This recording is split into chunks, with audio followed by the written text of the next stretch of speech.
বেআইনি সমাবেশ ও পুলিশের কাজে বাধা দেওয়ায় অভিযোগে ঢাকা পল্টন থানার 4114 আনসার সদস্যের বিরুদ্ধে মামলা দায়ের করা হয়েছে। মামলায় 114 জনের নাম উল্লেখ করা হয়েছে। গ্রেপ্তার দেখানো হয়েছে 95 আনসার সদস্যকে। সোমবার পল্টন থানার উপপরিদর্শক সাজ্জাদ হোসেন ভুইয়া বাদী হয়ে এই মামলাটি দায়ের করেন। তাদের ঢাকা চিফ মেট্রোপলিটন ম্যাজিস্ট্রেট আদালতে হাজির করা হবে।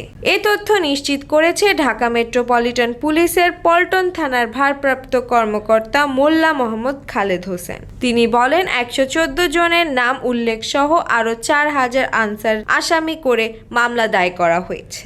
সচিবালয়ে আনসার সদস্যরা বৈষম্য বিরোধী ছাত্র আন্দোলনের সমন্বয়ক ও অন্তর্বর্তী সরকার উপদেষ্টা নাহিদ ইসলাম, সমন্বয়ক সার্জিস আলম ও হাসনাত আবদুল্লাহ সহ অনেককে আটক রেখেছেন। রাতে এমন খবর ছড়িয়ে পড়ার পর ঢাকা বিশ্ববিদ্যালয়ের বিভিন্ন হল থেকে টিএসসি রাজু ভাস্কর্যে জড়ো হন শিক্ষার্থীরা। আনসার সদস্যদের প্রতিহত করতে তারা মিছিল নিয়ে সচিবালয় এলাকায় যান। এ সময় দুই পক্ষের মধ্যে পাল্টাপাল্টি ধাওয়া ও সংঘর্ষের ঘটনা ঘটে।